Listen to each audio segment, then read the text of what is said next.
Friends, thank you very much for that welcome, and thank you very much to everyone that's put together today's event. And I'd like to thank my colleagues for being here today. Deputy Leader Tom Watson. Education spokesperson Angela Rayner.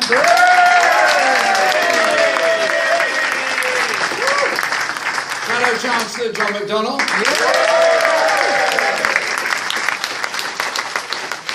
Shadow Home Secretary Diane Abbott. Shadow Housing Minister John Healey.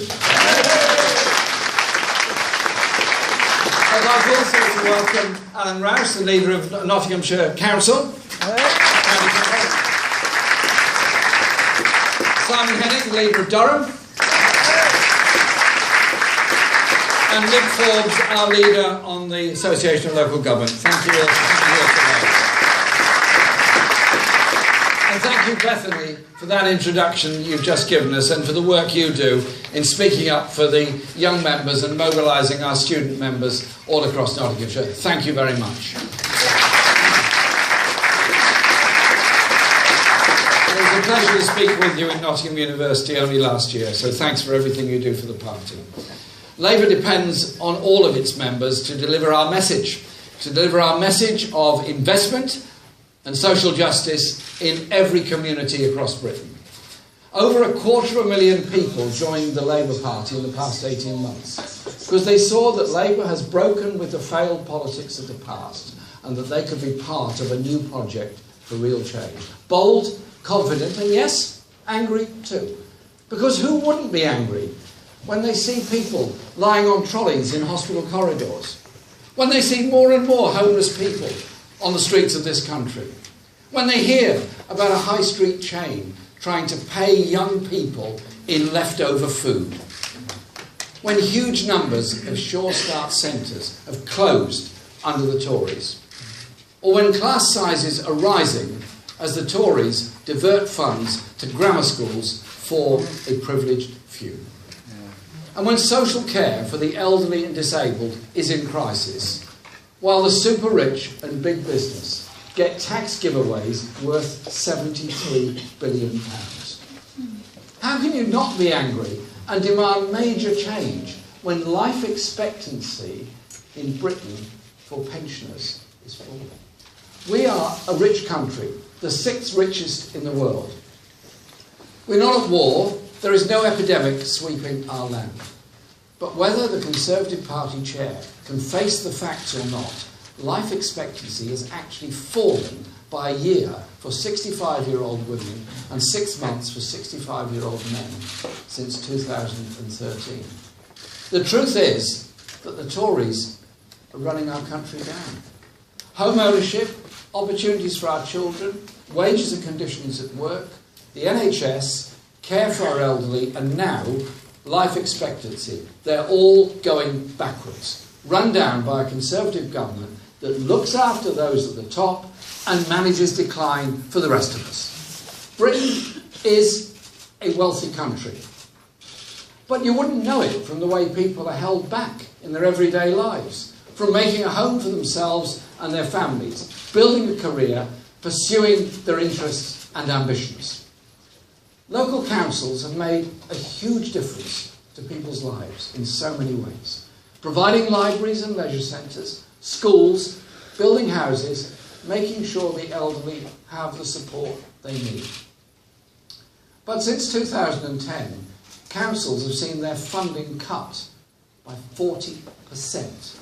Get that figure, 40%. Over 90% of councils are putting up council tax this year to try to compensate for the huge cuts in the grant they get from government. Meanwhile, police budgets are cut, social care budgets are cut, school budgets are cut, Sure Start centres are closed, libraries are closed, necessary houses not built. Whole communities being held back, and jobs, services and hope destroyed. But it doesn't have to be like this. Labour is standing up for you in Westminster and in every community across the country. Labour councils are making a difference across the country, stepping up where the government fails to act. Give you some examples. Faced with the growing housing crisis, Birmingham Council is delivering 30% of all new homes in the city. Lancashire County Council has formed a joint venture to buy 800 affordable homes for sale and social rent. Faced with the crisis in social care, 15 Labour councils have signed up for the Ethical Care Charter for minimum standards of safety, quality and dignity of care, and improved pay and training for care workers. I signed it myself last week when I was in Blythe. Faced with so many people struggling to make ends meet, I'll give you another example. Liverpool Council has set up a not-for-profit energy company, the Liverpool Lecky, to sell gas and electricity at lower cost, building on what's been done down the road in Nottingham with Robin Hood Energy. And just west of here in Derbyshire, the Labour Council's Welfare Rights Service has helped local people claim £18 million in benefits they would otherwise have lost. Faced with the government's failure to invest in our economy, the Nottinghamshire Economic Development Capital Fund has lent £3.5 million to help more than 30 businesses secure good jobs here in Nottinghamshire. And in Northumberland, the council-owned Arch property business generates jobs and homes, as well as a return of nearly £5 million a year that supports council services like schools, roads and social care. I was really pleased to visit their Blythe Workspace site last week, which offers such fantastic opportunities. Faced with an epidemic of low pay in this country, 89 Labour councils have delivered the real living wage for council employees and contractors to ensure better wages for local people.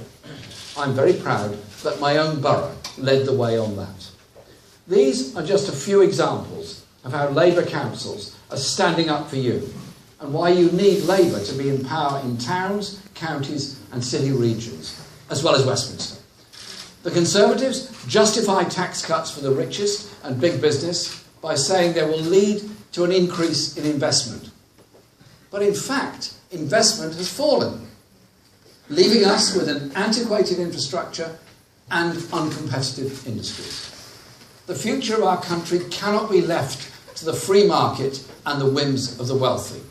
That's why Labour will set up a national investment bank with regional development banks, including our Bank of the North, to help unlock $500 billion to fund major capital projects and finance growth. Our plan will use public investment to build up new investment by the private sector. It means creating thousands, hundreds of thousands of good quality jobs in manufacturing and in green and other cutting-edge industries of the future. Every successful business knows there's nothing reckless about borrowing to invest. Quite the opposite, in fact.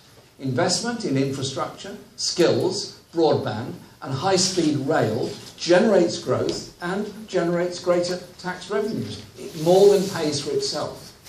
This is just what the Welsh Government is doing with the launch of the Welsh Development Bank, which draws on 20 years of Labour experience in power.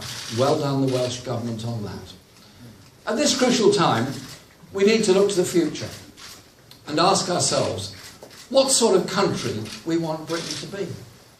Theresa May's government is trying to use Brexit to turn Britain into a low-wage tax haven for big business. We're offering a real alternative that reflects the priorities of the majority of our people to rebuild and transform Britain so that no one and no community is left behind. Instead of a country run for the rich, we want to see one in which all of us can lead richer lives. A Labour government will end the rip-off on the railways and bring them into public ownership. Labour will overturn the government's ban on council-owned bus companies as part of a plan to put the public back into the buses. We'll stop the corporate tax cuts and make sure the tax dodgers pay their fair share.